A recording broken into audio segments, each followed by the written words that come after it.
Good evening, everyone. Thank you for being on my live stream with me this evening. So we had a very eventful day yesterday, obviously, down in Google HQ, and we had a very successful outcome in the end. It was something that unfortunately we felt we had to do, but we're very glad that we did go down to Google's European headquarters and occupy their headquarters there for the guts of a day and an evening. The occupation finished at about 1 o'clock this morning, and Google did admit that they were in the wrong and should not have taken down my channel. Well, when I say taken down my channel, you know, they've admitted that they should not have restricted my ability to live stream, which is effectively having my channel shut down. So I'm so grateful for the incredible amount of messages today that I've had from all over the country, from all over the world. It's amazing how many people were aware of what went on yesterday. And I think a lot of people maybe internationally were not aware of the fact that you know, that these Silicon Valley companies are headquartered in Ireland. And so I think there's a lot more focus now on the fact that, you know, these companies are coming into Ireland and they're engaging in wholesale censorship, especially Twitter. Twitter is out of control at the moment. And of course, we know that Twitter in Ireland is run by a lady who was the former head of Spin Communications for An Garda Síochána. She also worked for the PSNI. Sinead McSweeney is her name. So she is somebody that we have our sights set on now, but also Facebook. Now Google, you know, we have managed to put manners on Google for now, but we will be monitoring them closely. I'm getting a little bit of feedback, so I'm not sure where that's coming from, but I'll keep talking anyway. So we, as I say, we are going to monitor Google, YouTube, and see whether, you know, this censorship continues. But we have made it very, very clear to Google that we will not hesitate again in doing what we did, because as I made the point time and time again yesterday, that our fundamental free speech must be protected. It is protected in the Constitution, and if they want to come into this country and make a fortune, make a killing by being here and availing of our bargain basement tax rates, they have to behave in a manner which is responsible. They have obligations, and their behaviour yesterday was out of this world. Nobody came down to speak to us. They wasted Garda time because there were so many Gardaí there at one stage. It was just ridiculous. The Gardaí shouldn't have been there at all. It was a civil matter. But Google refused to give the names of any members of staff. When we asked, they refused to speak to me directly or any of the yellow vests that were present, and they insisted on liaising through An Garda Síochána, which really says it all about these companies. I mean, who do they think they are? Now, the last thing that I want to have to do is to use Google to communicate to you. But unfortunately, because the corporate media in Ireland are so corrupt, this is what it takes. We have had to resort to using these Silicon Valleys to get our message across about the corruption that is happening, because I think you're well aware that the vast majority of journalists in Ireland are not allowed to report on corruption. And I lost my almost 20-year career with the Irish Independent for exposing corruption within An Garda Síochána. So they see what happened to me, and you know, they know that it's a no-go area. So I don't want to have to rely on YouTube or Google to do this, but it's the only means at the moment of getting our message out. But as I said to Google yesterday, the security staff, I'm sure there were people listening up above, that if Google continued, and YouTube, Google being the parent company of YouTube, if they continue to engage in this censorship, it'll end for them. There will be replacement companies. There are already who are determined to preserve free speech. And I know that when Google and YouTube were set up, we're going to talk about this later, they were actually set up by people who were interested in the free exchange of ideas. I actually interviewed the founder of YouTube, Chad Hurley, when he came to Dublin. I think it was in around 2006, I think. And, you know, he told me how he set this YouTube up because he wanted to share videos of his children with his friends, and his friends wanted to do the same, and family videos. And that's what it was about. It was, you know, a nice sort of, you know, family friendly idea. And I don't think these guys were complete, you know, lefty lunatics that we see now so prominent on you know, some of the companies involved in this. So you know, I think these people were probably bought out and taken over, as is what happens. But these companies are so engaged in censorship and silencing people whose views they do not want to be allowed over the internet. So we have to monitor them.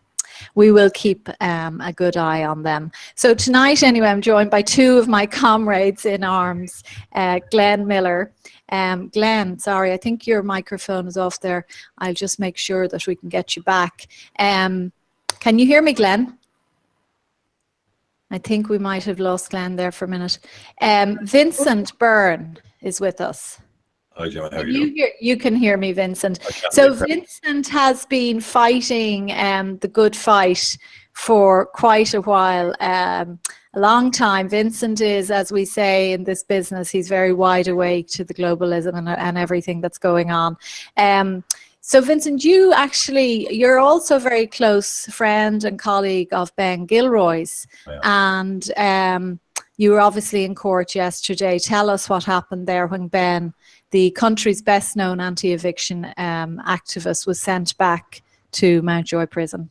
It was absolutely devastating, just on a personal level. As a friend of Ben's, it was devastating. And to watch his wife and children break down in tears in the court, and I believe quite rightly so. The anger from the people was very tangible. And we all know, you see, that Ben did not actually commit any criminal act. Effectively, what's happened is they have converted a civil infraction into a criminal matter, which, according to the Irish Constitution, if you read it correctly, should not actually be possible. So, you know, it's one of those things. It's like people being jailed for not paying their TV license. It's a similar type of affair. These are civil infractions. And, you know, while they may be some form of civil misdemeanor, the Irish Constitution is very clear about this. If people want to look it up, you'll see, for example, in Article 40.5, which is the one that protects the dwelling, it says the dwelling is inviolable save as in accordance with law. Whereas if you look at Articles 41.11, it mentions positive law. It says the family essentially has rights anterior and superior and antecedent to all positive law. But effectively, what that means is, if you look up the direct literal translation, it's that the family has rights superior to all man-made statutes. Now, in the court yesterday, Sarah Jane Gilroy knows this, and she said it out loud. She actually screamed it at the top of her lungs. So she knows her husband is now in hold on. I think we're... Gilroy knows this, and she said it out loud. She actually screamed it at the top of her lungs. So she knows her husband. Can you hear me, Vincent? I can, yes. Okay. We're having problems there. I think it's Glenn that's having problems there. Yeah, okay. I think we're going to have to lose Glenn. Okay. Now, are we live, do you think, at the moment? You can hear me okay? Yes, I can see we're live now. I can see that. Yeah, we are. Okay, I'm really sorry, everyone, about that. Poor Glenn was having issues with his... Oh, no, sorry. Hold on. Okay. It was bound to happen.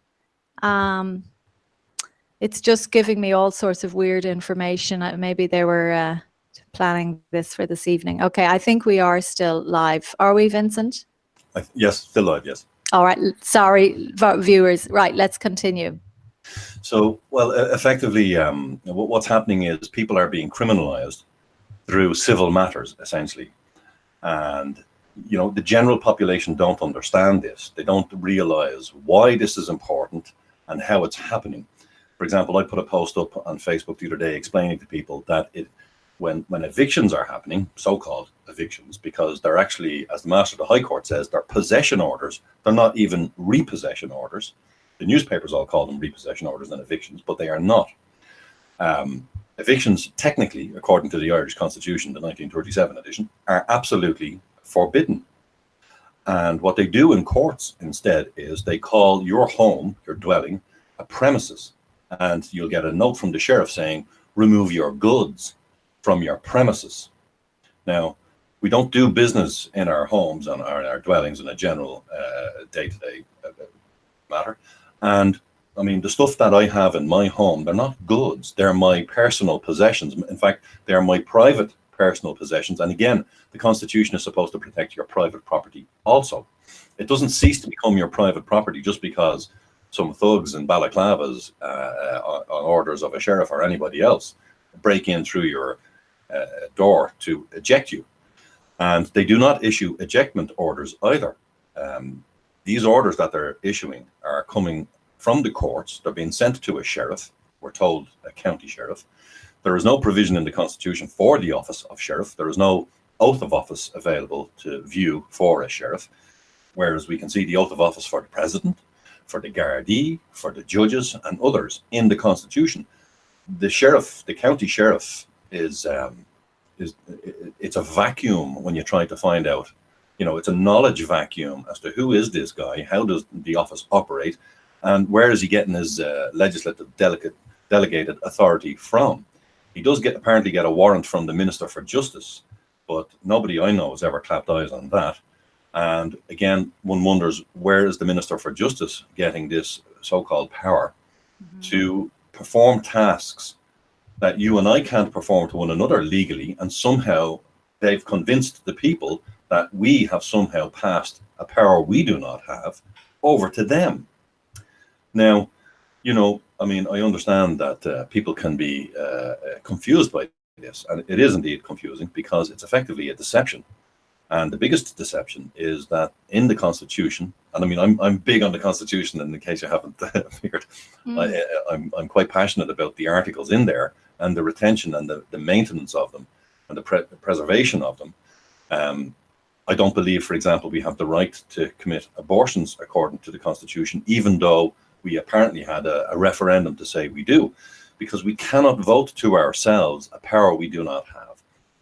If everybody in the country had voted for you, Gemma, to say, Gemma O'Doherty can now fly, if you jump off a cliff, you still fall. I mean, it's the equivalent of that. That's on a basic level. That's really the understanding we need to be given to our children, so that they understand in the future we cannot vote to kill the elderly, cannot have euthanasia. We can't be, killing people because they're born disabled, or whatever. Because this, particularly with abortion, this is coming in that people are going to slowly erode that particular issue, and we've seen it in other countries. It's happening in America, for example, right up to 9 months. In fact, they're even seeking, I believe, I think it's in Holland or some other Scandinavian country, the ability to basically have a look at the child when the child is outside and born, and they're still looking for permission to. Yeah, if the child doesn't fit the qualities that they want, maybe a boy and they want a girl, of course they could have a sex change then, when they're whatever, 12.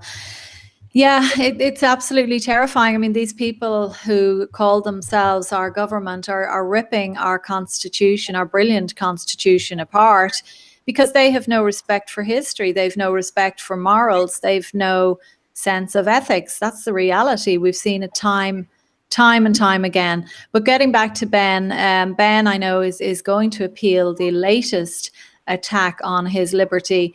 And Ben, I hope people will write to him in Mountjoy and let him know how much he is appreciated, because I admire Ben for standing up against the corrupt system.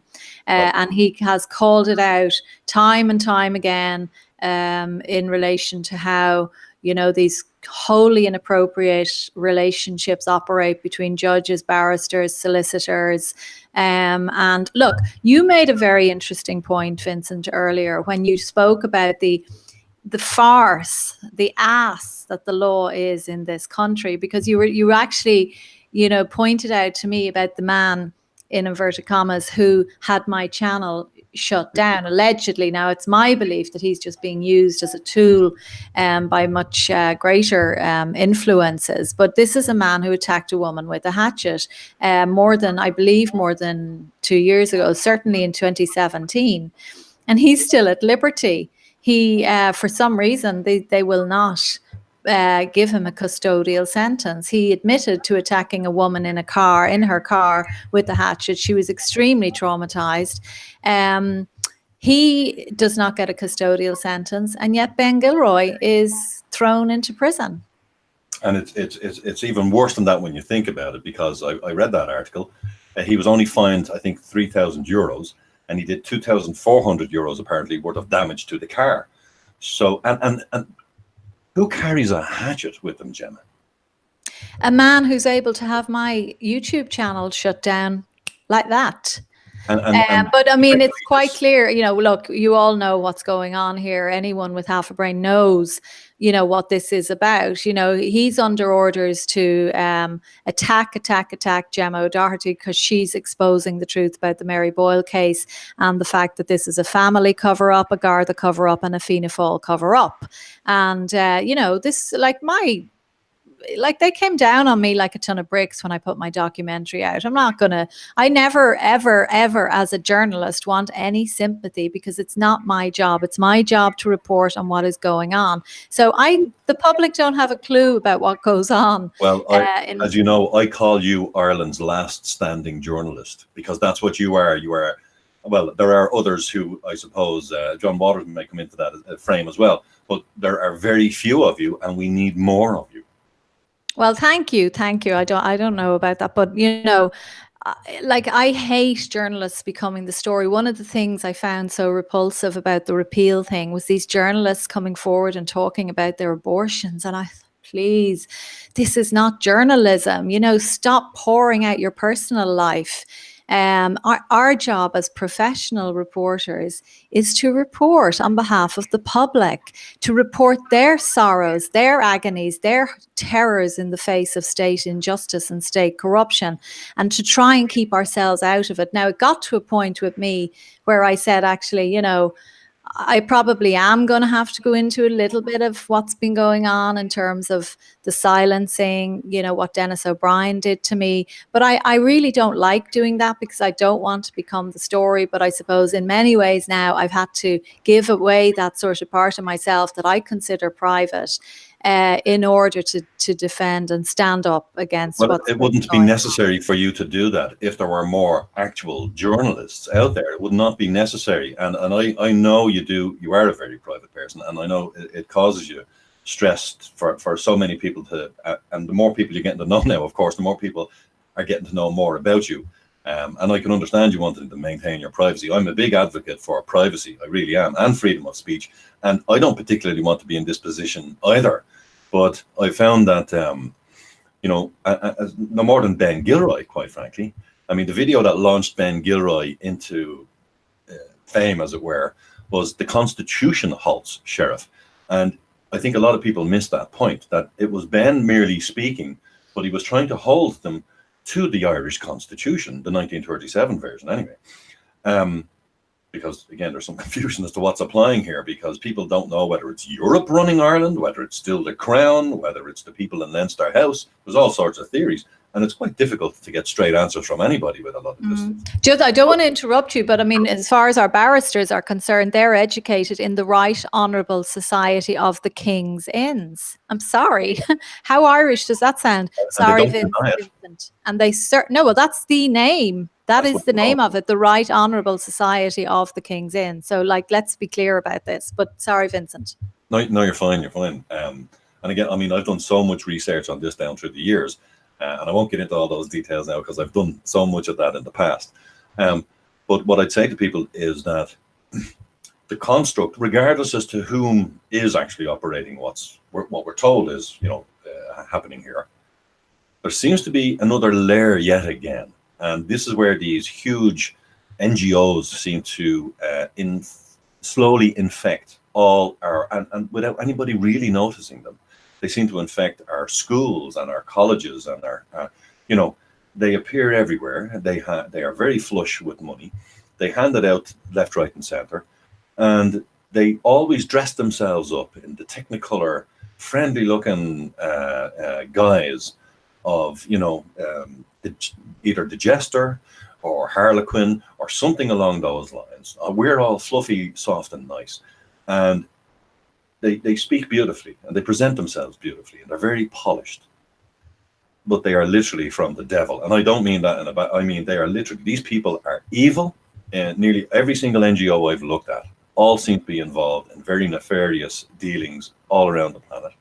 They seem to work night and day and tirelessly to affect people's constitutions in different nations.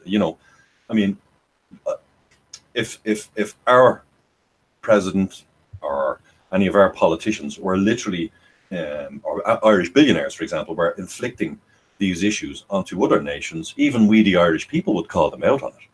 We would call them, at least I'd like to think we would. Mm-hmm. But there are, and it's not just George Soros. Soros is one of them, but there's also Atlantic Philanthropies, which was Chuck Feeney's philanthropic organization.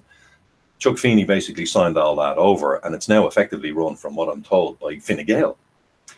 And, Atlantic Philanthropies was, again, supposed to be set up to benefit the Irish people, and to restore national monuments and good deed. But that's from what I can tell, that is not what it's doing. And I would be very curious to know where they're funneling their funding. And then you see these NGOs get massive tax breaks. That's why they're in this business. And all the time, the other side get attacked. When I talk about the other side, the more conservative leaning, maybe more pro-life, they get constantly attacked by these, leftist NGOs and people who speak on their behalf, about where their money is coming from.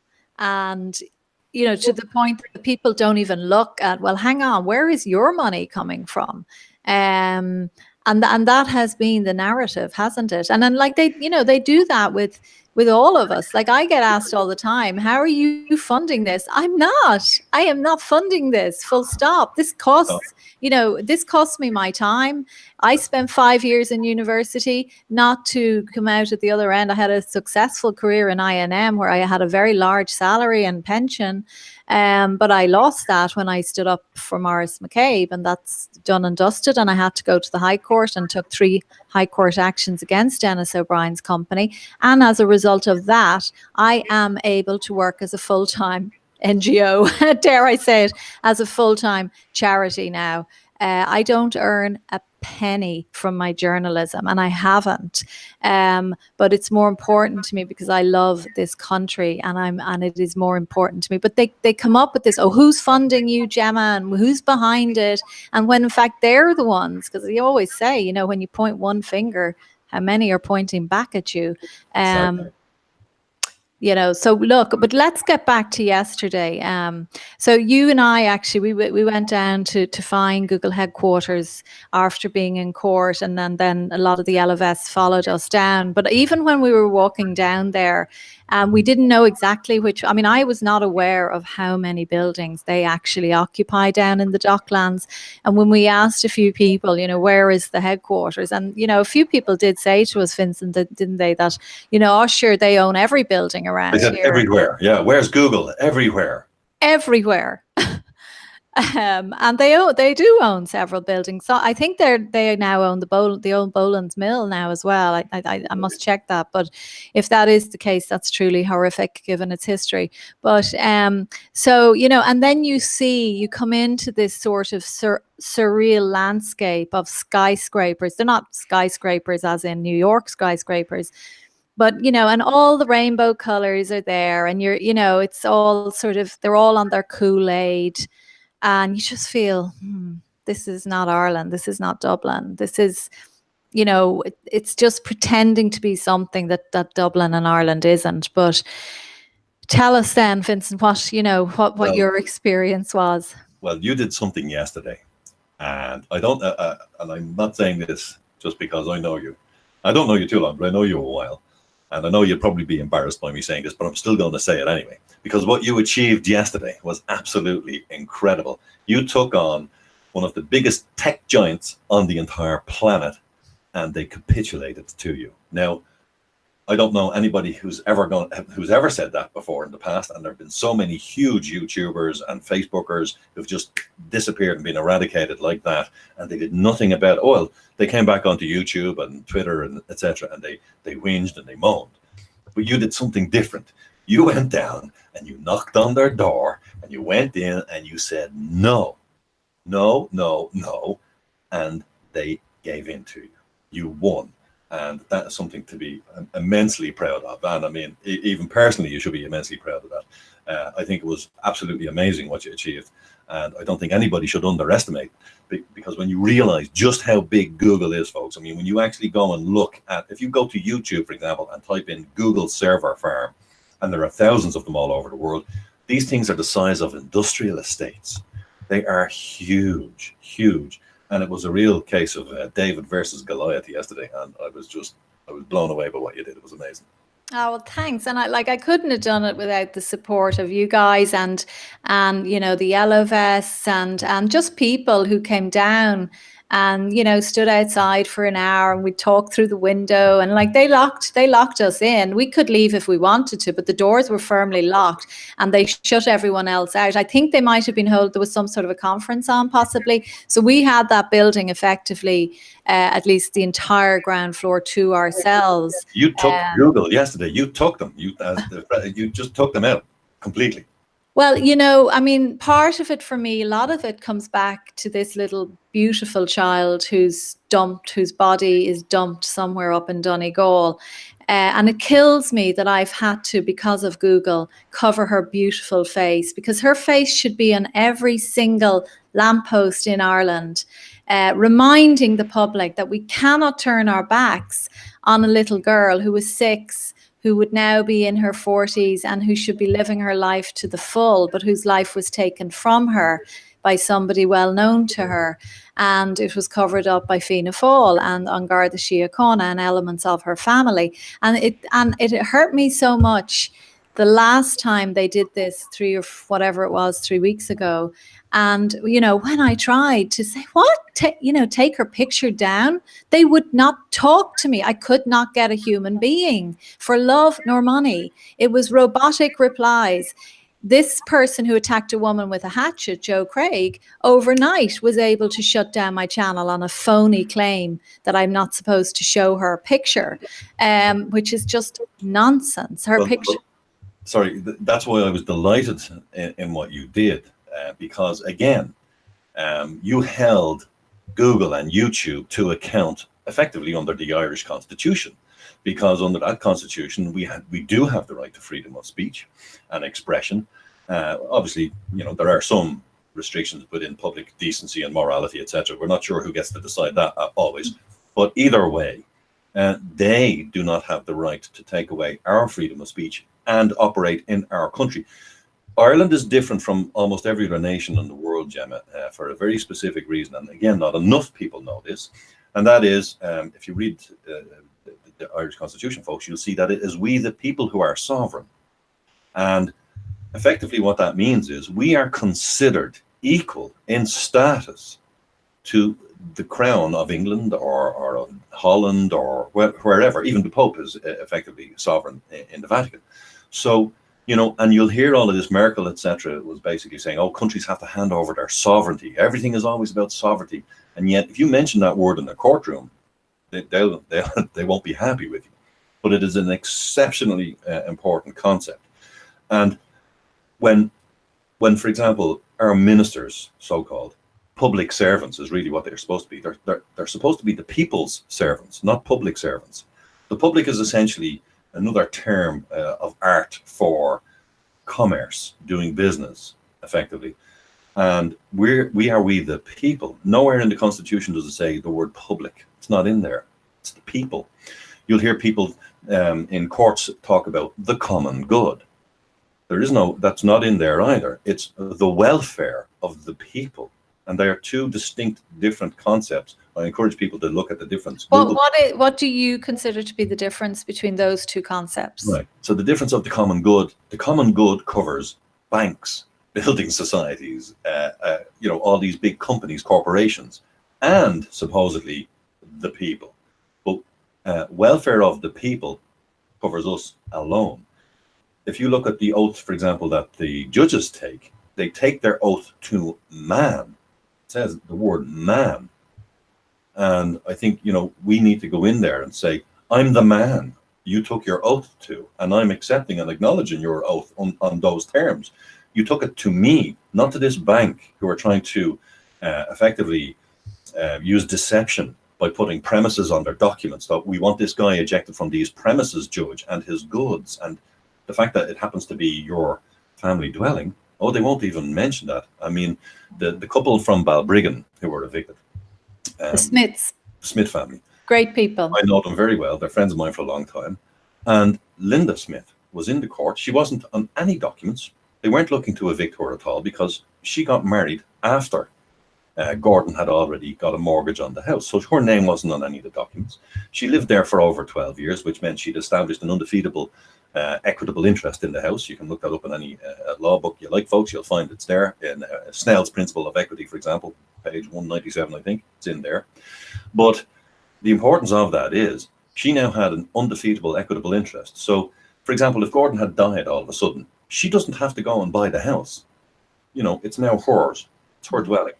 Even if he hadn't paid off the mortgage, it becomes her dwelling, and they couldn't shift her. They would have to pay her equitable interest to her, and they would have to negotiate that with her. But I saw her in the courtroom in front of the judge. He pulled her in because she was evicted essentially as occupier or persons unknown, one or the other. I'm not sure which one it was exactly. And he basically said to her, you either give me the premises, you either surrender the premises to me, or I'm putting you in jail. And they had already put them in jail. They had taken them to the Bridewell earlier, and then they were brought back again. And so out of fear, she capitulated. But she did say to him, do you mean my dwelling? He kept saying, will you surrender the premises? Do you mean my dwelling? Will you surrender the home? Do you mean my dwelling? And at no stage would he agree that it was her dwelling. She said to him the following words, which will always ring in my mind. She said, dwelling is not a dirty word. That's what she said to the judge. I won't even say his name. I know who he is, but I won't say it. But people need to understand, there's a woman online, I think you saw it the other day, Temple Yoga, I think is what she calls herself. I won't say her full name, but she put up the actual document. And I'm hoping that that woman hasn't been evicted yet, because she put up a document showing the sheriff's so-called notice to her, and it's premises, have your goods removed, or we'll just put them on the street, and we take no responsibility for them. And she has young children. I think her 14-year-old daughter was doing an exam the other day. She asked the sheriff to show some compassion and to say, look, when are you coming? Can you tell me when you're coming? And the response from the sheriff's office, I don't know if it was actually Fergus Gallagher himself, who is the county sheriff, but I think it was one of the staff, said, oh, you'd like that, wouldn't you? So you can get your militants gathered round you, or words to that effect. Oh. And the woman said, no, I just want to know if I can tell my children they've X many days left in the house without worrying, so we can actually sleep those nights. I was heartbroken reading what she put up. She put up a video as well about this. And the amount of people that are going through this, people need to understand, Gemma. And look, and I've been in this position. On a personal note, I don't mind letting people know. I had that same situation. I've resolved it now, but I was in that position. I know what it's like. My family knows what it's like to try and sleep at night with that class of thing hanging over your head. And it does not leave your mind. Once you actually go into that position where the roof over your head is at risk, it never leaves you until you manage to get it resolved. If you do, it does not leave you. It's devastating. It destroys relationships. It destroys family. It destroys children. It's like a nuclear bomb going off in your family. It's what it's like. Of course it is. And it, as you say, it is absolutely rampant. I mean, I had lunch with somebody today who was telling me about numerous cases of very sort of middle class. Within the middle classes, it's not spoken about. It's a dirty, it's so, it's all about keeping up appearances in the middle classes here, and going along with the system and pretending it's normal to have your adult children living with you in their 30s. This is all normal. Yes. Sure, it's great that they're back home. No, it's not. That's not great. Well, Your adult if I may, children in their 20s and 30s should be in their own homes. They don't want to be stuck with their parents, and their parents should not be pretending, which is what the middle class in this country do. They pretend, that it is fine. It's not. And you're going along with the system, with the corrupt system, if you play that game. It's also, I've said this about, grandparents having to raise their grandchildren. This is not normal either. But the establishment keep telling us, oh, sure, this is great. In the same way they glamorize emigration. Emigration is a great thing. It's an absolute stain on our country that we are losing so many of our brightest and best young people because they have no choice. there's another very important thing I'd just like to say to people, and this is something that's very close to me because I know plenty of people who've died through suicide, and that is, people can see past the death of a loved one. Even they won't want it, and it's devastating.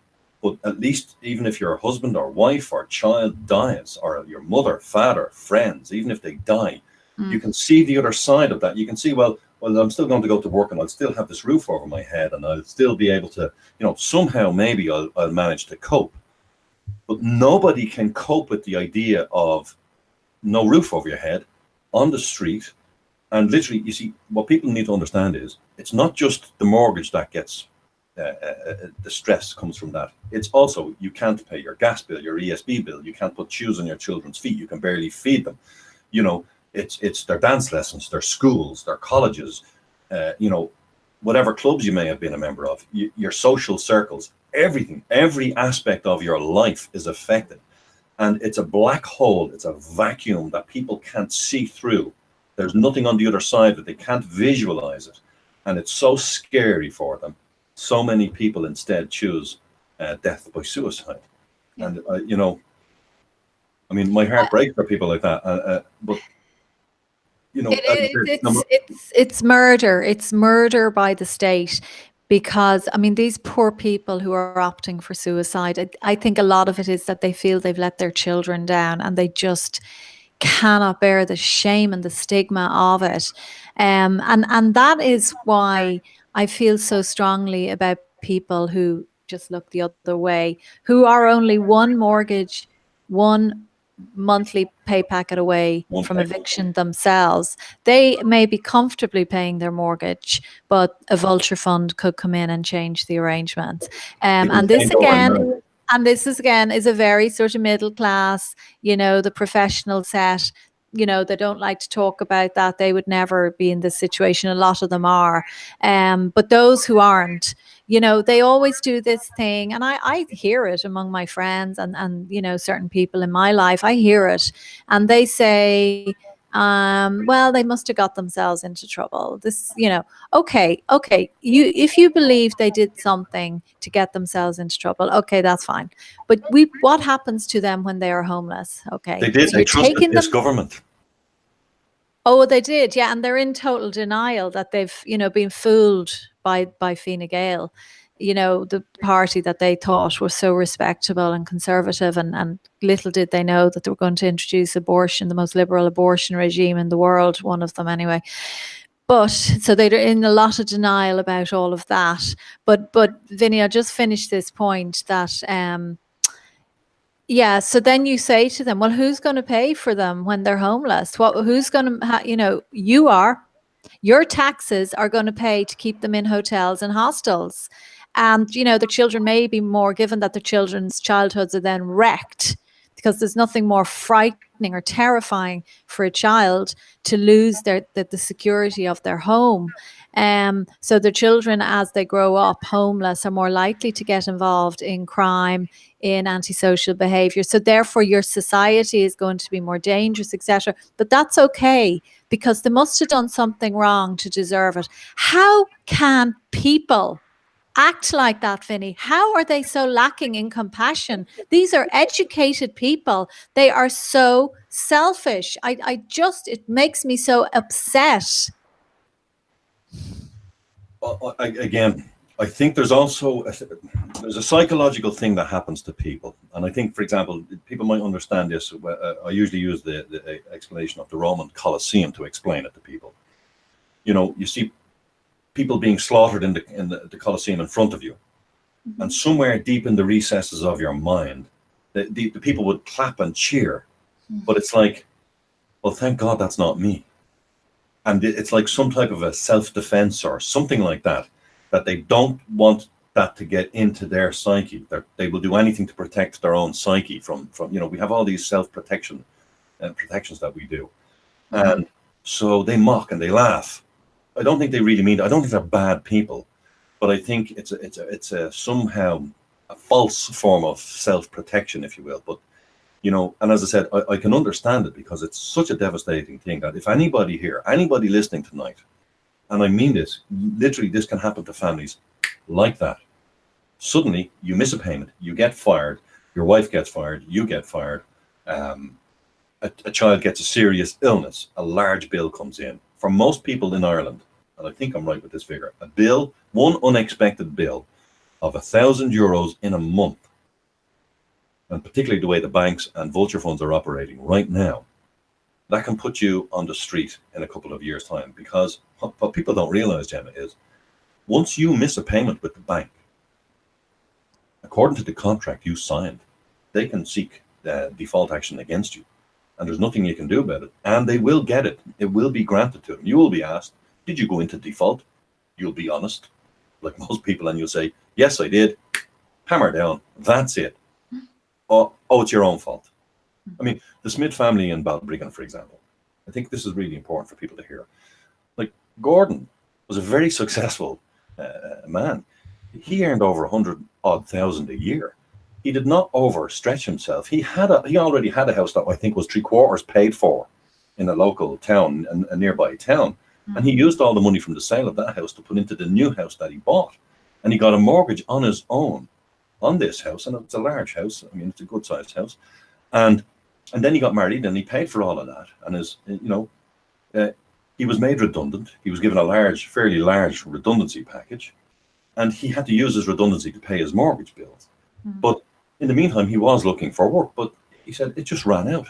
It just simply ran out, because all the big corporations that would have been suitable to have him as an employee, they all just left the country.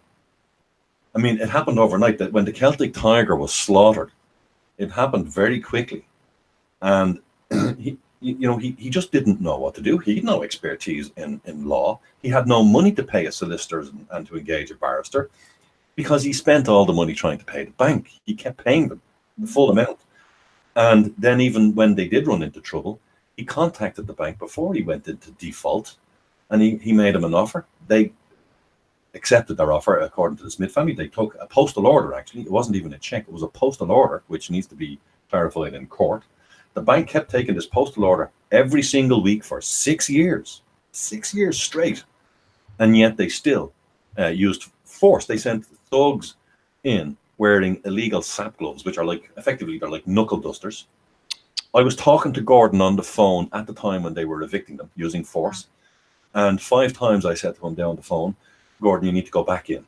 And he said, they'll batter me again, Vin. And I said, yeah, but you still need to do it. Walk back in peacefully, keep your hands in your pockets.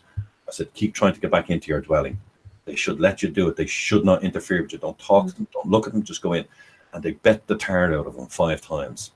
They knocked him out cold on the street twice. They put his wife, who never borrowed a penny from any bank, they put his wife on the street in her underwear, her bedclothes. And because of the support from the community gathered round that night. I mean, I had a big platform at the time, People's Internet Radio. I was running that, or I had a large part to do with it. And I could have put the word out to have 1,000 people there in a heartbeat. And Gordon said, no, I want to keep this private as I possibly can, Vin. He said, I just feel so bad. He couldn't even bring himself to talk to the people who arrived to help him. He said, because in his head, he didn't know whether they were actual genuine people or whether they were from the sheriff's office, or he didn't know. But those people, and they were wonderful, they actually removed those men from that dwelling. And Gordon walked back in. He didn't have to break back in. He walked, they vacated and they were escorted away with the Gardaí. And Gordon just walked back into that dwelling. He then invited his wife back in. And then what she found and what they found when they went up to the bedroom shocked the pair of them. And it still has a deep impact on them today. They had discovered that one of the security men or women, they don't know which, had laid out his wife's underwear in a seductive pose on the bed.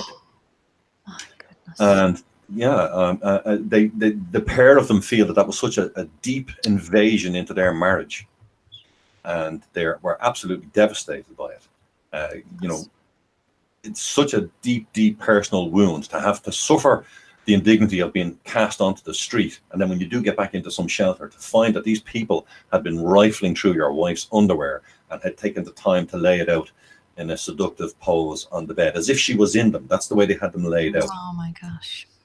I mean, There just are no words to describe these people. I mean, they're beyond evil.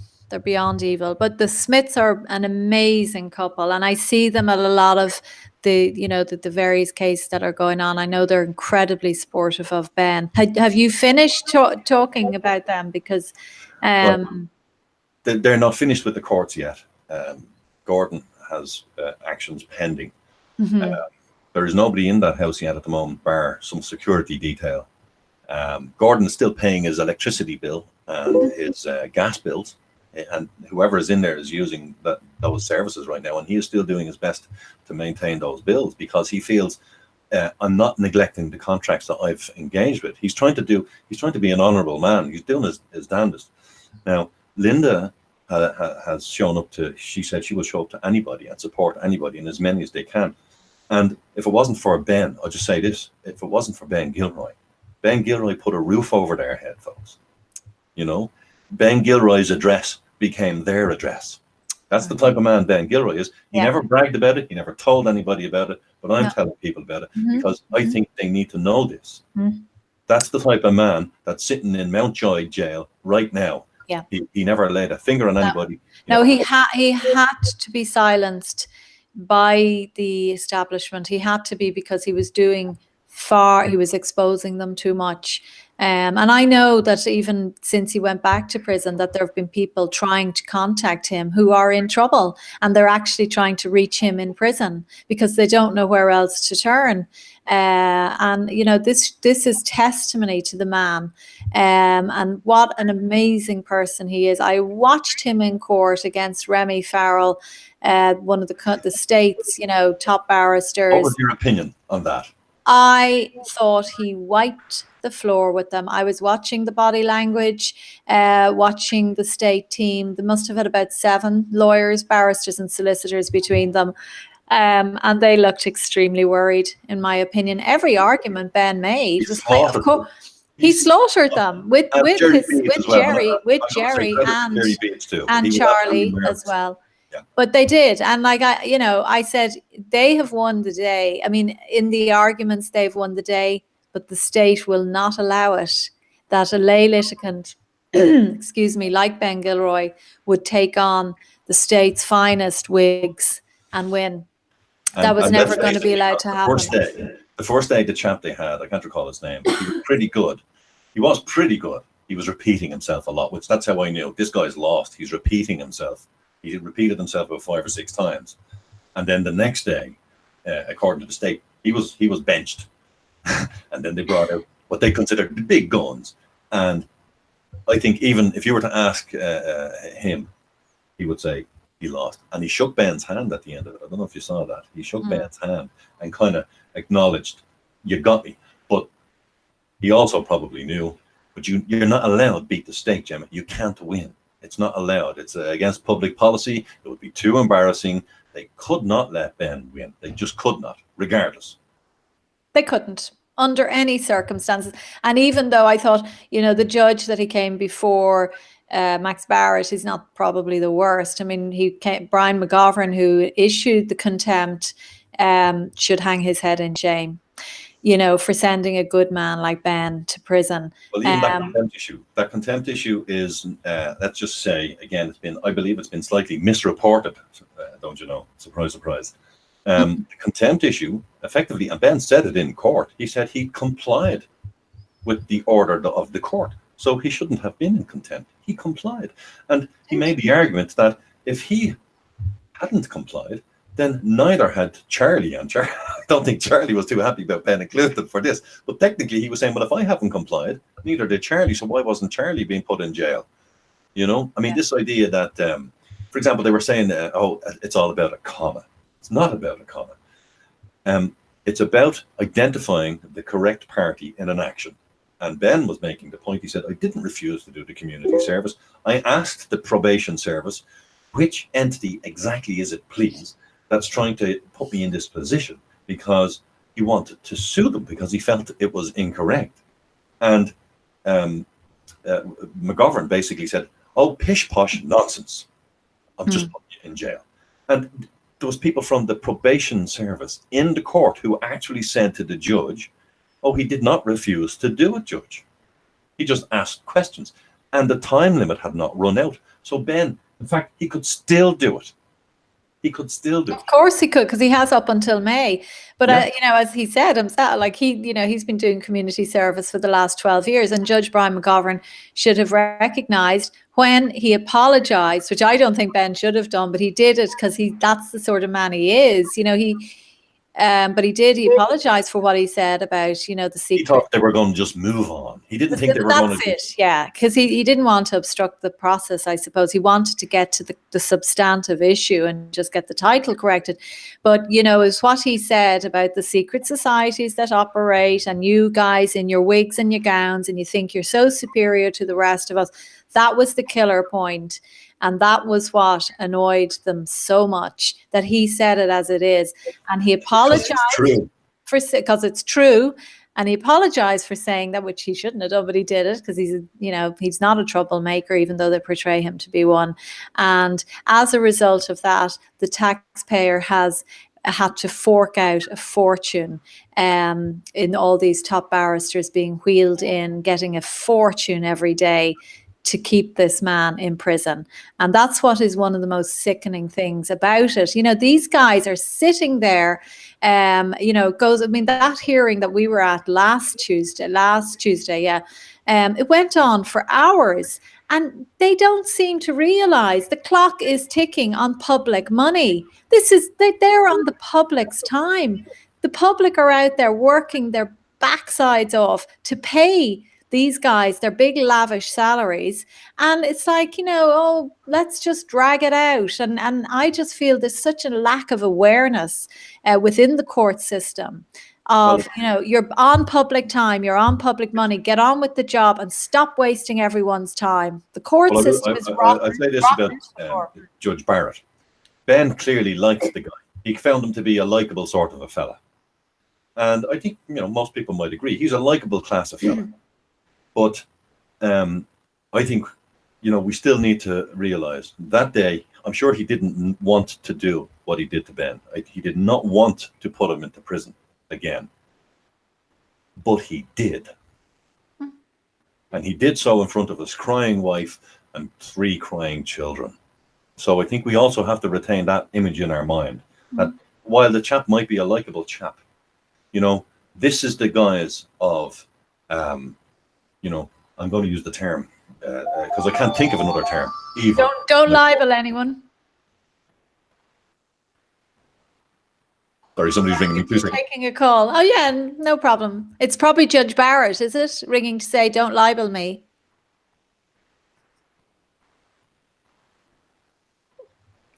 He's gone. This has never happened before. Sorry about that, folks. We had the Fine Gael councillor once who got up and started walking around his house when I was talking to him, and I said, I'm never having Fine Gael on again. Keep ringing.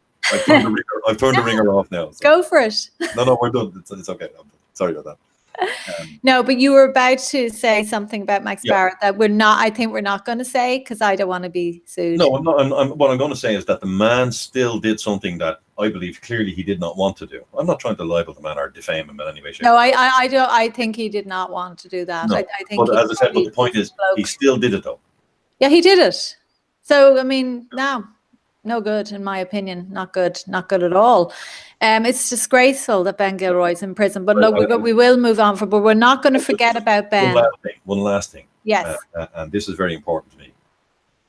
Years ago, the Master of the High Court, Edmund Honneth, did an interview with Marion Finucane. And I'm going to say something here about the Master, if that's okay. Because I think he is one of the, if not the only, particular and extremely honest and dignified men in there. But there's a saying that he likes. And he said it on the Marion Finucane interview. He said, "Fiat justitia ruit caelum."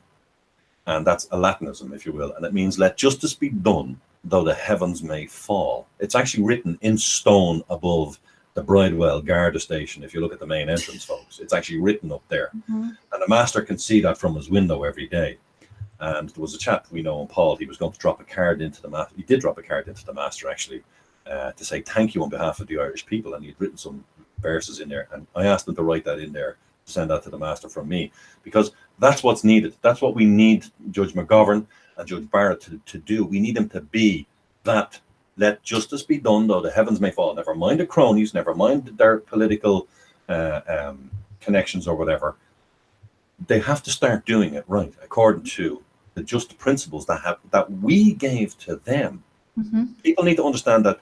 You know, you'll hear this expression, "Oh, the people, you shouldn't take the law into your own hands." The law is always in our hands. It's never out of our hands. We are the law on this land. It's us.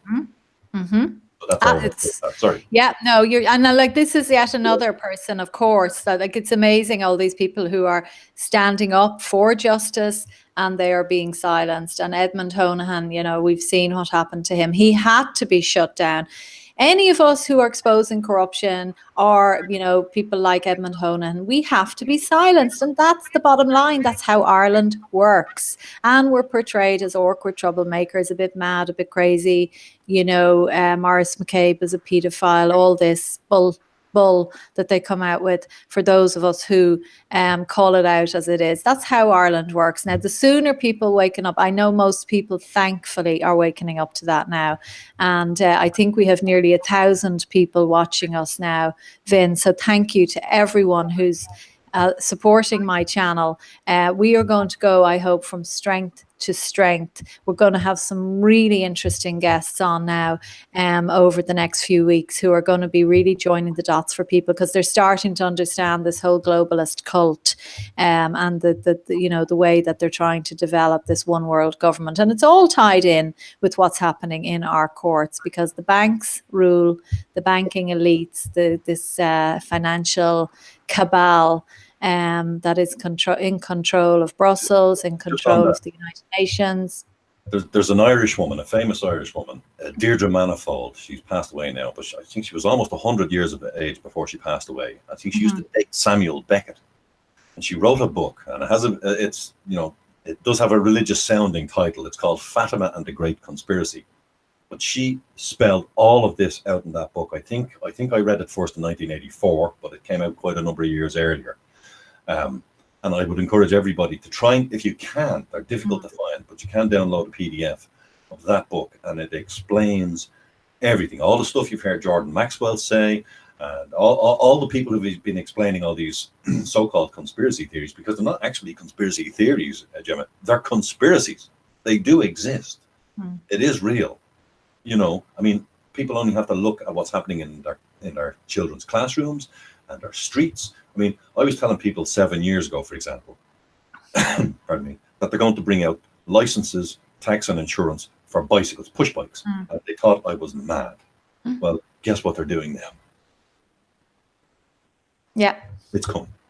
It says it all. And I mean, having spent the day in Google yesterday, you know, we got a chance to see how the brainwashing works. And, you know, like apart from the non-stop rainbow colors, and we know what that symbolizes.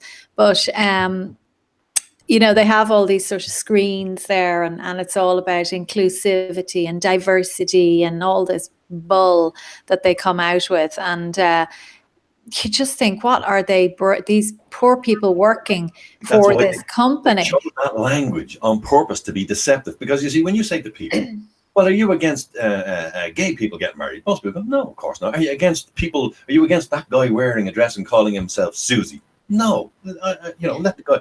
But are we going to make it illegal for me to accidentally call Susie Dave and stick me in prison because I accidentally called him Dave, or I said yes sir instead of yes ma'am, even though I can tell the guy, you know, it's a man. And you see, it's one thing for us as a people to be tolerant of each other, but that's by personal choice, I might add. And I also believe that if I put on the dress tomorrow and I walk out the door and I tell everybody my name is now Gemma, I would expect everybody that knows me to say, no, sorry, Vin, you know, you're still a man, and that's it. That's, you know, I mean, I know I'm 6'5" and I stand out a little bit, but you know, and I don't think they make ladies' shoes in my size, although somebody's going to tell me I'm wrong. But you know, I'm like genetically, I'm male. But I mean, like I, the idea of you in a dress, okay, Vinny, no, like I don't want to disrespect you in any way, but I find that hilarious. Just when you said that, if I were to go out tomorrow in a dress, but I realize my channel could be shut down again for the fact that I find that hilarious, that you would want to go out in a dress. Now, so is there something wrong with me that I find that hilarious? But you see, no, there isn't. No, there isn't. They tried to convince you somehow, or they tried to convince everybody else. I'm a bad person for feeling that's funny. Look at Gemma. She's oppressing him. I'm oppressing him. Listen, if I have the courage to walk out of my door in a dress, folks, I can guarantee you, nobody's oppressing me. Nobody's what? Nobody's oppressing me if I have the courage. No, and I'm not sure, Finn, if I'd want to continue our friendship. I mean, you know, that's my choice. I have choices, don't I? I don't have good legs anyway, trust me. So, you know, I'm sure you'd look lovely in a dress, but I'm sorry, I may not want to continue our friendship. So you're just going to have to accept that. Now, getting back to where we started. Well, I think we're pretty much finished with Google. They behaved disgracefully. We weren't allowed to use their services. We weren't, like that, okay, fair enough. We were occupying their building. But there was no humanity in there, no kindness really at all. And although I did feel most of them were on our side, you know, secretly. And, you know, there were other aspects of yesterday that we just wanted to raise. Vinny, you made a few good, interesting points about Google and, you know, the way that they come into this country and cream off the taxpayer. The biggest thing for me was Google, and we spoke about this briefly earlier, and you recalled it, that Google, when they were established first, their tagline was, don't be evil. And that's been flipped. And I don't mean that they're now evil as such, in the sense that, you know, they're not actively out there, well, as far as we know, but they've forgotten, if you will, their roots, their source, their function. You know, it is us that have made them the company they are. We are the investors in that company. It is we, the people, who invest our sweat equity into YouTube, into Google, into Facebook. Without us, it's literally nothing. Literally, it's nothing. It's an idea in some guy's mind. We are the ones who made it real, and they have no right to suppress us and oppress us by taking away our rights to freedom of expression. And I mean, you know, and I know it's the old Voltaire quote, but I absolutely believe in freedom of speech, and I know you do too. And, you know, these are, even though there are some horrible people out there saying some horrible, horrible, nasty untruths about you and I and Ben Gilroy and others who are trying to stand up and just be dignified and decent to each other. It's just common decency is all this. We're not, you know, fighters in that sense. We're trying to just be decent people, just common decency. And, you know, even though I don't like what some of these people are saying, I tolerate quite a lot of it. And I put up with anything that's said about me that's, say, just an insult, I can tolerate. I won't tolerate defamation, and nobody has to tolerate defamation. Well, you have a constitutional right to your good name. Absolutely, but people still have a right to defame you. They still have the right to be free to defame you. I have the right to do something about defamation, but they do have the right to defame me. They don't have the right to get away with defaming me, and I'll make sure they don't. But they do. I don't want people suppressed so that they can't speak freely, because if we can't speak freely, we lose our humanity, and I mean that I do mean. Well, I'm not sure about the right to defame, but like just on that point, I think if you make every effort to withdraw what you said, if you said something, by accident about somebody and you didn't mean it, but if you say something, intentional, it must be intentional. And done with intent. Exactly. Yeah. Exactly. Yeah.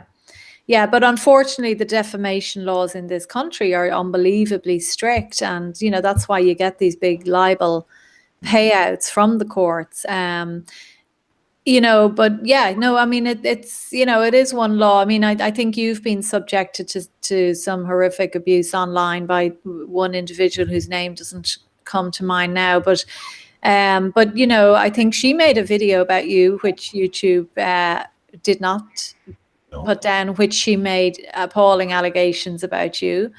And yet they were so quick to take down my channel on the word of a man who attacked a woman in her car with a hatchet. And I might add that what was said about me, it's a lie.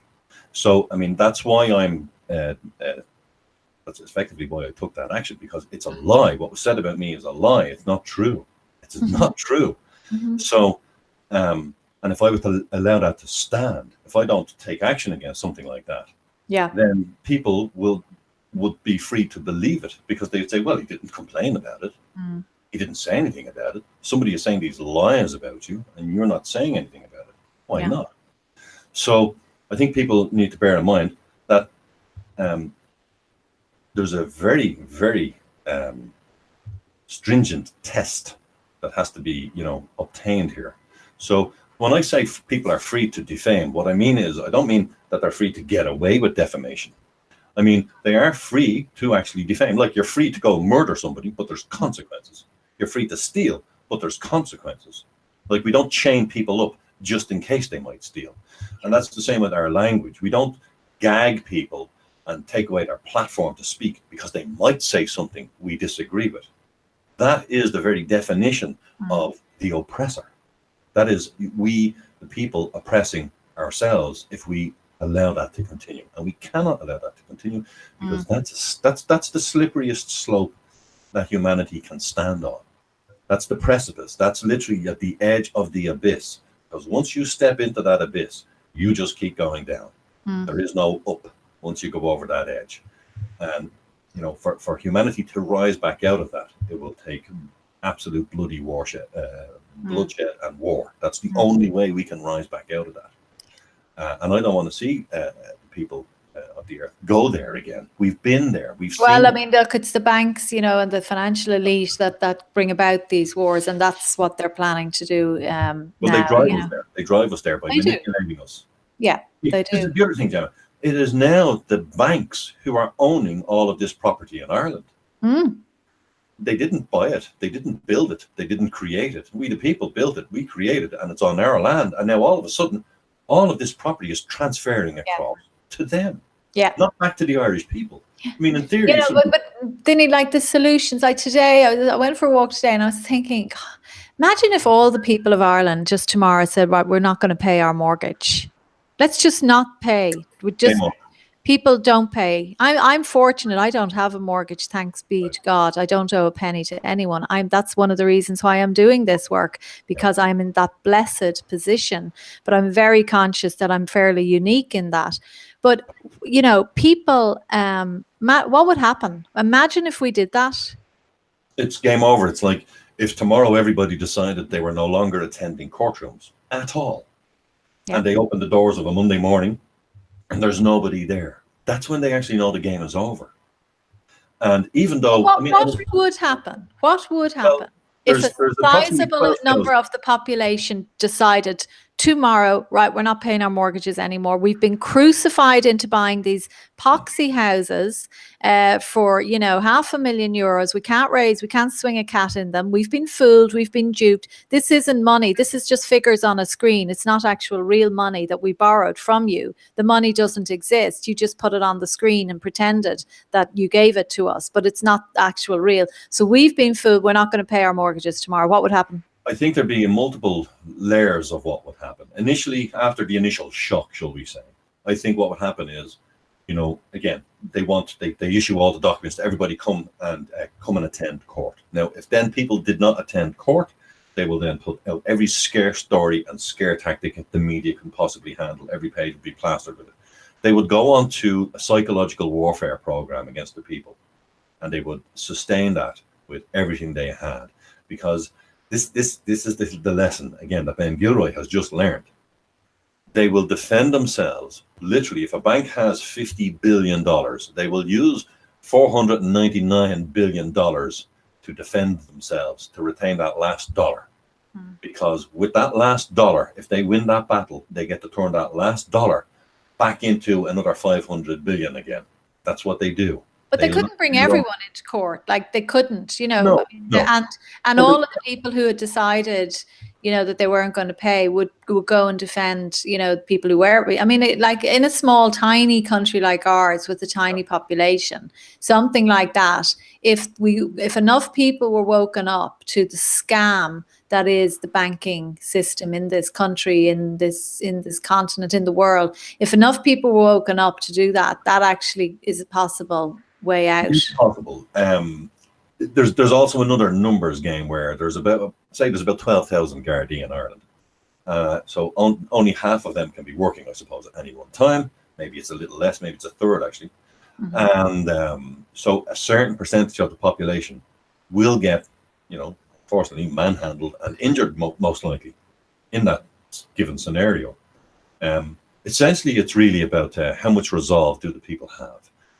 Well, unfortunately, as we speak, yeah, no, that's what it is. And unfortunately, as we speak, you know, people will be sitting down to the brainwashing of Montrose, RTE.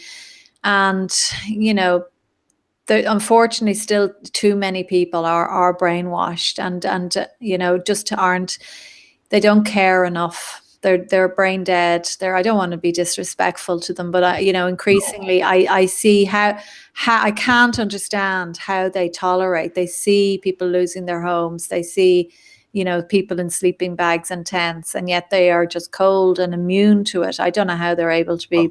Yesterday, you know, that's the way. A homeless chap sitting outside that shop outside Google yesterday. Yeah.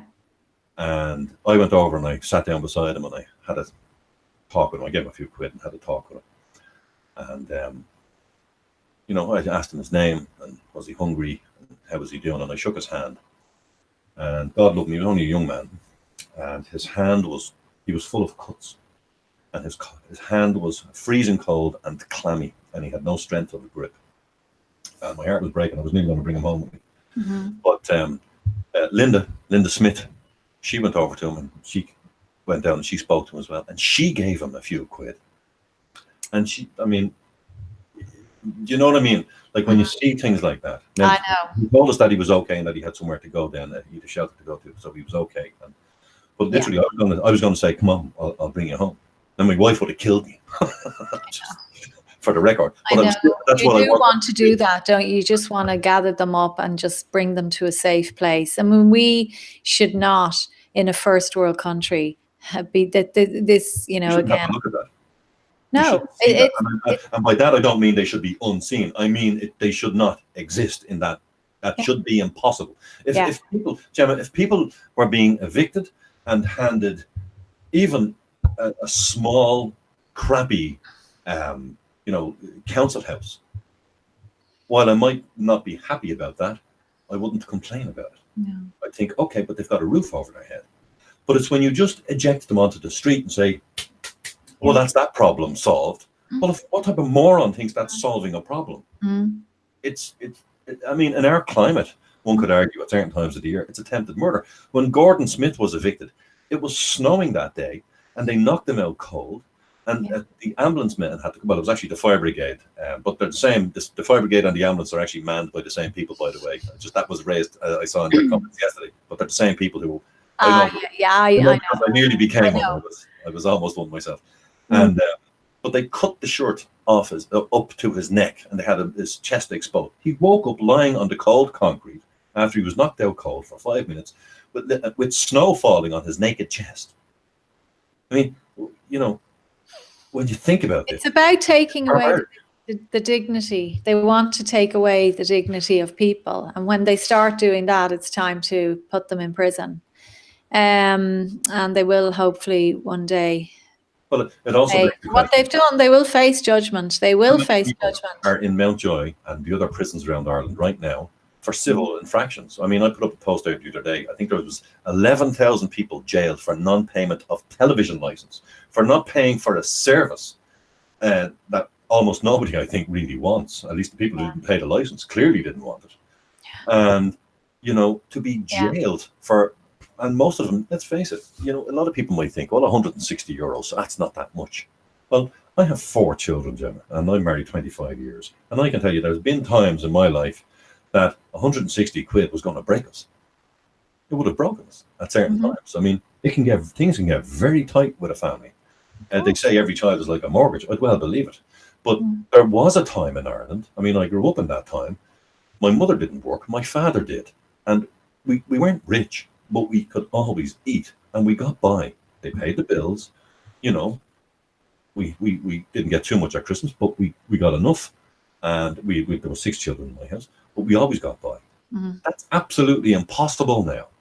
It's impossible for, you know, most average. I mean, my father he was a coach builder and a sign writer, and like he didn't have some big high flying job. And, you know, for that to happen now, it's impossible. You can't be a single man or a single woman, get married and have one job and one income and raise 6 children in a home you've bought yourself. Not a hope. And this move to socialized / communist structures in society, you know, this is being promoted. And the reason it's being promoted is that it's about control. You have none, they have all of it, and they get to lie to you. Say, well, you get to vote every 5 years, don't you, or whatever. You know, it's this lie that, well, you're really in control. You're really our boss. Untrue. It's not true. It's a lie. But it needs to become true again. We need to make it true again. I mean, that was one of the reasons I put my back into the concept of direct democracy initially.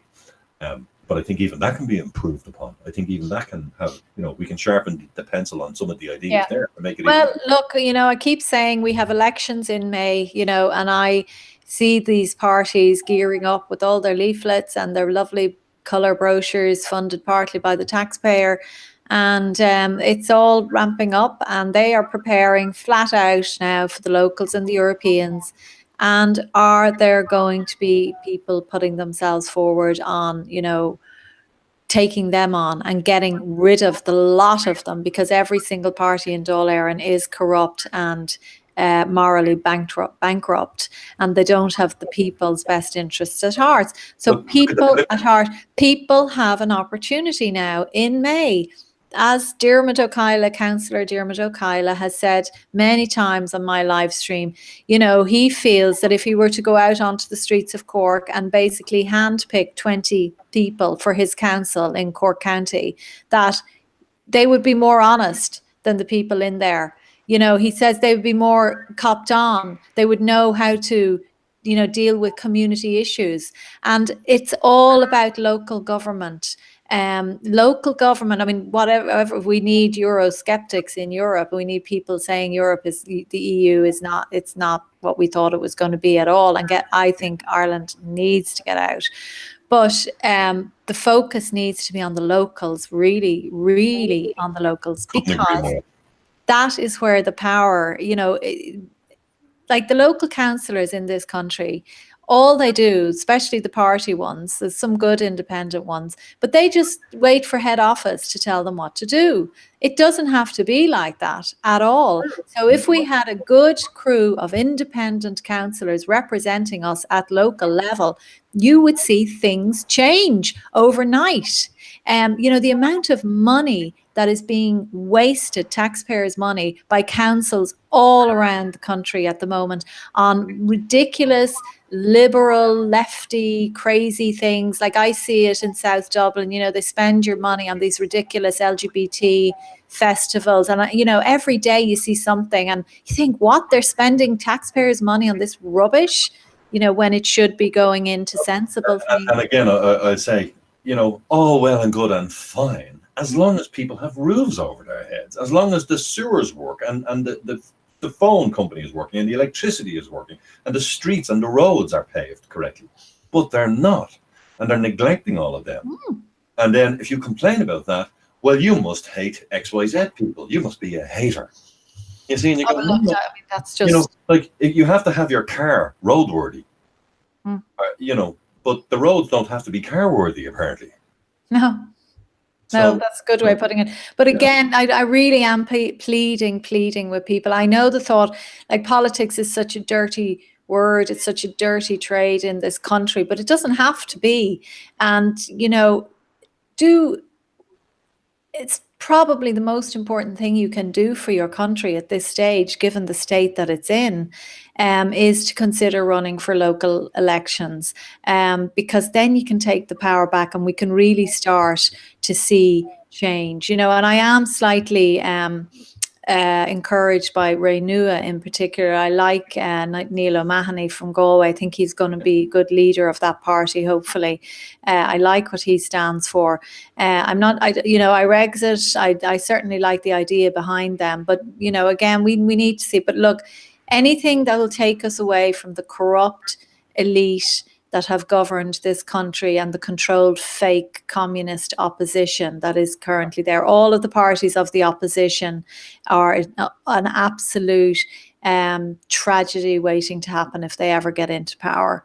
Catherine Murphy's party, I mean, my goodness, what a disappointment she is. I've said it many times. I thought she was the woman that was going to take on Dennis O'Brien and really deal with corruption. But instead, her party is into ensuring that this country is not just for the Irish. They are very, very they want to open our borders, and we're not able to deal with that. Can we cover just the situation with Simon Harris? That is exactly the point. So I have a little bit of, excuse me. Just in case and we're going to finish then. But I want to talk about Simon Harris and this new campaign, Bring It to Their Doors. And there's been a lot of whinging and lamenting and gnashing of teeth by the mainstream media about poor Simon, because Simon is doing such a great job. Simon is presiding over the worst healthcare system probably in the world, certainly in Europe. We fund per capita more than most other OECD nations. We spend more on health, and what do we get in return? Pretty much damn all. We get having to pay more than €1,000 every year for private health insurance. Well, there was an astounding article in, I believe it was the Irish Times, and it said, let me just dig it up here now. It was on, the quote was, "It was reported the plans to force ministers out of their homes would be a protest against evictions and a way of forcing politicians to better understand the de-eviction issue." Forced eviction. However, Garda sources told the Irish Times no such plans existed. You remember there just recently, they put out this announcement that there had been anti-eviction activists planning to evict, was it 3 female ministers from their homes. And in this article here, they're just admitting now that that was absolute nonsense. And what they said is, Gardaí examined that suggestion and were satisfied. There was no such plan, no investigation was commenced, and Garda have not planned in any way to combat forced evictions of politicians. The same source said that the protest last weekend at Simon Harris's home was not the same form of protest that had been speculated on 2 weeks ago, which was specifically planned to evict politicians from their home. They did not believe that the protest outside the home of Mr. Harris had any credibility to previous reports that plans were underway to evict ministers from their homes, blah, blah, blah. The point I'm trying to make here, Gemma, is They came out and attacked all those protesters who went to Simon Harris's home. And I'm going to argue, did they not plant that idea in their mind? You know, where 2 weeks ago they were saying there was a plan to have female ministers evicted from their home. And then I mean, they only showed up outside his home. They stood perfectly still. They held their signs. They didn't say a word. They did not stand on his property. In other words, they stood on Irish soil, on the land we, the people, own, which we are free to traverse. We are free to protest. And they stood there. They didn't intimidate or say anything to anybody. And yet, I'm looking at this and I'm going, they planted that idea. They were hoping somebody would do this. Now, I'm not suggesting for a moment the people who did it were gullible and fell for something. I don't think they are. I think they were really good, decent people who I think they had the right to do it, absolute right to do what they did. These people and everyone you talk to agrees. I don't know. I mean, that's one possible scenario that they did. But like the substantive issue is, where do we stand on this? I'd say most Irish people would have liked those people to go in and carry out a citizen's arrest on that man, and probably more importantly on Leo Varadkar, and lock him up for what they've done to our country, for the treason they engage in against the nation every single day of the week. You know, we saw how Leo Varadkar said at the weekend, I am the EU. People need to accept that. They need to realize that, something like that. I am the EU. You know, this was a man out of control. Well, that was a declaration. It was complete declaration. But like, you know, Simon Harris can whinge and whinge and whinge all he likes. Okay. He's a failure. He's an absolute failure. Our health system is I don't want to sound like somebody ringing Joe Duffy, but it is beyond disgraceful what is happening to our health service. He's a child. If he had any sense of decency, he would say, look, sorry, guys, I shouldn't have got into this career. I think he did a journalism course and maybe dropped out, maybe didn't finish it. He wouldn't have made a good journalist either. But he's in the wrong job. Get out. Get out, Simon Harris. You're worse than useless as a minister. Journalist I know of who still has what a journalist requires. And number one should be, do you have a spine? Because none of the rest seem to have a spine, Gemma. You're the only one so far. Look, I mean, the problem with journalism in this country, if you're a journalist, you should assume that politicians are going to do the wrong thing. You should have a really unhealthy sort of nearly contempt for them. That is the nature of good journalism. And unfortunately in Ireland, they don't see that anymore. But that is the sort of journalism that I came into, thankfully, in a great paper, which The Independent was. You know, back when I joined it in the late 90s, we had a really good editor and a good owner, Tony O'Reilly, who respected journalists, and there was this unhealthy tension between politicians, as it should be, you know. But instead, they're all nervous. They should be terrified of us. They should be terrified because we are representing the public and we are assuming they're going to do the wrong thing for the public, on behalf or by the public. So we are the watchdogs. And we have to be whiter than white to put ourselves in that position, because who are we to put ourselves in that position? So we have to have a very strong, you know, okay, well, I'm holding these guys to account. I have to hold myself to account too. You know, am I the person to lecture them? So we have to be, you know, above reproach, and our editors have to be above integrity reproach. Is what's missing, I think. Integrity, and it's not a difficult thing, integrity. But, you know, but instead you see them all out whinging over Simon Harris. I'm assuming they're doing that. I'm hearing they're doing it. I don't watch the mainstream or listen to it, but they are, yeah. So Simon Harris is getting what he deserves. I would have a permanent picket outside his house if I was that way inclined. because of what he's done to the health service, allowing women to die, allowing elderly people to languish on trolleys, people who've put into the exchequer year after year after year. And this is what they get at the end of their lives. A man who, you know, glories in the fact that he brought abortion to Ireland. What sort of a person? Euthanasia, that's coming. That is coming. It's coming, and organ that we won't have response. Like, what does he want to do with organ parts and the organ donation has changed, and this is very important. It used to be in the back of your driving license, for example. You had to sign to become an organ donor. You had to sign consent. Now they've flipped that, and now they're saying, well, unless you sign to say you're not going to be an organ donor, we're going to presume you're an organ donor. Now, something a lot of people are unaware of with organ donation, and now they really need to pay attention to this. I think a lot of people think you have to be dead before they take your organs. In fact, they can't take your organs when you're dead. When you're dead, your organs are no good. Your organs must come out while you're still technically still alive. Well, you have to be alive. A lot of people don't understand that. And, you know, well, I know there's plenty of people who voluntarily wish to donate organs, etc., and all well and good. But, I mean, if it was one of my loved ones, I'd want to be absolutely certain that they're, you know, brain dead. But, you know, if this presumption comes around, well, how many times is that? I mean, this is the state doing this we're talking about, and we know their track record for health operations and all that in the past. How many botches are going to happen now? You know, I mean, it's frightening. I mean, people have woken up in the past. What is this about? I mean, I think it's all about the depopulation program. Well, initially, it's money.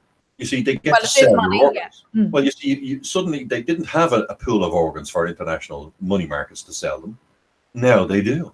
You know, there's a fortune in this. It's like the abortion business. People don't understand. There was a film that Harry O'Reilly used to always tell me about. He kept telling everybody about this, called Blood Money.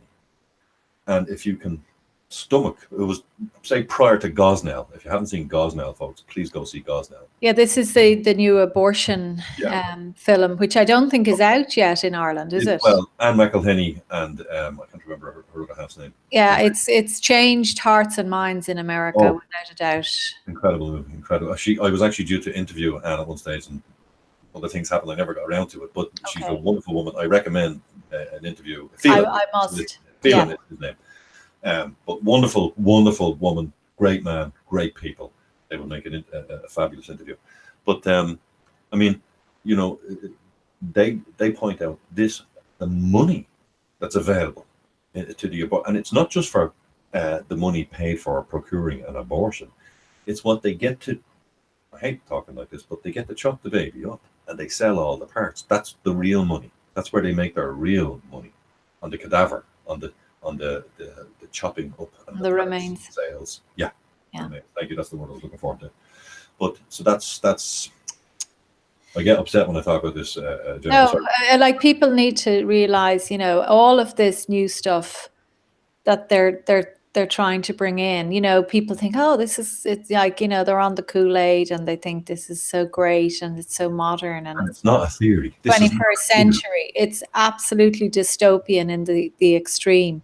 But just getting back to Simon Harris, you know, and the idea of people, you know, having a picket close to his home, outside his home. You know, I mean, people need to remember that we are his bosses. Okay, you explained it, Vinny, very well. Like, we are the people who pay his wages, and he's not doing his job, and people are very, very frustrated, in the same way they are with Varadkar and the whole rest of them. And if they're not doing their job, well, then if the public get angry and feel that they want to take it to their doors, you know what? Why wouldn't they? Why shouldn't they? Well, if you don't pay the television license, Gemma, they send their agents to your doors and they will drag you out and put you in a cage. Yet, you know, somebody standing peacefully outside his door on public land that we own and we maintain, and the street lamps and all of that. Yeah. Yet he gets to call these people effectively I mean, wasn't he the chap who made the emotional terrorists phrase about the women who had children who were vaccine damaged? Well, I think he supported it. Yeah, I think it was a I don't know HSE. if he said it or not, Yeah, but I think it was a HSE person, but I mean, right. I don't remember him saying, Well, he didn't "Oh, sack that's a anybody for saying that, did disgraceful he? Yeah, he didn't term." fire them. I No, mean, he didn't fire them. No. and, and then calling these people anti-vax. Mm. But no, these people were pro-vaccine. They had vaccinated their children. They weren't anti-vaxxers. That's a derogatory term for somebody whose child has been injured. And these mothers and fathers, they're aware. What I find hard to accept is that any parent would allow their children that they would put their children in the hands of that man, their children's health in the hands of that man. In the same way, that we look at Catherine Sapone, Minister for Children. I mean, one of her special advisor is married to a convicted sex offender. This is the minister. She actually practiced witchcraft, and this is not a joke. You can actually look that up online. Yeah, no, I've seen some of that. Yeah, yeah. I mean, and where did she come from? How did she end up here and suddenly was put into this position, Minister for Children? Yeah, and something I've said to people with the way vaccination has started years ago when I was a young lad, people got 2 or 3 or maybe 4 vaccines. That's not what children are getting now. Children are getting 50 and 60 vaccines. Bombarded. It's like, as I've often said to people, 5 out of 6 people swear blindly and faithfully that Russian roulette is safe. 5 out of 6, it's safe, right? Somebody's going. And that's what's happening with vaccination. The figures that we're seeing they're not being diagnosed necessarily with vaccine damage, because any doctor who says, oh, well, that looks like vaccine damage, they're going to get another version, perhaps, of the Morris McCabe treatment. Oh, you're going against the flow. So they don't do that. Your child has asthma, or your child has allergies. They can't eat peanuts. All these new things have come out. Yeah. But I think all of these, this is my own personal, I don't have any medical qualifications before anybody jumps down my throat, but just to me, it seems there's too many people bringing their children to a doctor to get them medicated for all sorts of things. And I have to say, particularly for young boys are supposed to be boisterous and jumping around the place and not be settled. That's what young boys are. They're full of beans, It's like a big package in a little tin. Until they grow up, they're supposed to run around the place in circles. And, that's what they're supposed. I have 3 of them, I've raised 3 boys. I know what they're supposed to be like. People seem to be very quick to say, is he ADHD, or is he get some diagnosis onto them? And what happens is, I hate to say this because it sounds terrible. It sounds like I'm having to go at these parents. I'm not. But they, there are state handouts available if your child gets certain diagnosis. And I just think, and I'm not saying it's tempting, but I think it is tempting to some people. I think it is. And I fear that our young boys in particular and young girls being medicated when they probably shouldn't be, because the doctors, quite frankly, seem to just tick boxes. Irish doctors do not take the Hippocratic Oath, folks. Almost nobody in Ireland knows this. They do not take the Hippocratic Oath. Yeah, no harm. You actually, I didn't realise that they didn't, and you actually educated me on that quite well. When you add it up, it actually makes sense. I've seen. They're just businessmen, you see. That's all they are. If they don't have the Hippocratic Oath, how are you a doctor? What are you? Yeah, look, they're connected to big pharma, many of them, and they, that's where the big money comes from. And, we need as a race, to start really asking questions about the type of medicine that's being practiced in Ireland. It's very defensive medicine. There's an awful lot of people being put through tests and probes and scans and all this. You wonder, do they need to be half of the time? Some very proactive medicine. I'm very pro-science, and I'm very pro-good medicine and medicinal practices. And I know some doctors are absolutely wonderful. I nearly lost my left leg not so long ago because I had some type of strange infection. I don't think they actually knew what it was. Commas, yeah. Yeah, but they isolated me pretty quick, and they were actually going to amputate my leg because of this. But there was an Indian doctor there. And I called him over and I said, are you an Indian doctor? And initially he looked back at me. I don't know whether he thought I was going to say something untoward. And he said, yes. I said, you've taken the Hippocratic Oath, haven't you? He said, yes. I said, can you please be my doctor? And then he was, what? I said, no other doctor here takes the Hippocratic Oath. Do they? Ask them. And he was like, no, of course they do. You take the Hippocratic Oath, don't you? And they all said no. And he was absolutely shocked. And he became my doctor. And that man saved my leg. And didn't he use some sort of a treatment or something that? Well, I won't get into that. No, okay. But your leg is okay now, Vinny. Still there. Brilliant. That's the most important thing. Just in case you want to go out in that dress. Hopefully you won't, though. I don't have to. It's not happening. Okay, we've been talking. I've been rambling, and you've been making a lot of sense for the last hour and a half or so. So we better, given in light of the fact that I was probably online a lot yesterday, and people are probably sick of the sight of me at this stage. I think we might call it a night, Vinny, unless there's anything you would like to say finally. Yes, 120,000 views is what I clocked up with between all the videos that you were in yesterday. 120,000 views you've had yesterday, that I can tell so far. So, but congratulations. And what you did was amazing. And thank you very much for having me on. Oh, listen, Vinny, thank you so much. That's Vinny Byrne. Thanks a million for joining me. Vinny is just an absolute mine of information. You've educated me on so many things in the last few weeks. And I'm still sort of clocking it all up and registering some of the stuff that I've learned that I wasn't aware of. So thank you. And I hope you'll come on again soon. You're doing great work, Vinny. Thank you. And all of the support you've given Ben. I want to really thank everyone who was with me yesterday during our occupation of Google. You know, I mean, the people that I was with all day there and into the early hours of the morning, I'm not going to name them, but they know who they are. And there was a great sense of camaraderie among us. And I think we didn't realize what we were taking on and what we were potentially going to achieve. And, you know, so thank you. I hope some of you are listening. Glenn Miller, who's the face of the LFS movement, one of the faces of the LFS movement in Ireland, was going to come on this evening. But unfortunately, whatever happened, unfortunately, we lost him. But we will definitely have Glenn back on because Glenn is a very interesting man with an awful lot of very interesting things to say. But, you know, again, it was a really great experience yesterday, I have to say, in terms of taking on these big global companies. And the one, you know, obviously we took on Google, we were successful.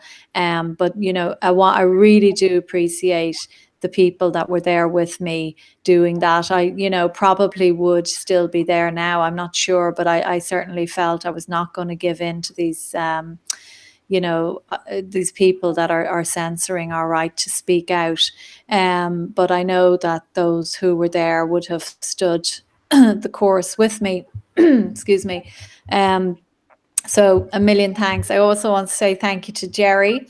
Jerry knows who I'm talking about. He knows who he is, and so I was asked to say hello to Jerry. So I'm saying hello to Jerry. So I'm going to leave you all now, and I'll be back on again soon. Again, I really appreciate all of the messages you've sent me today, and we will keep fighting this fight. It is a fight worth fighting. So there's definitely going to be no stopping us at this stage. The momentum is gathering, and we're going to save our country come hell or high water.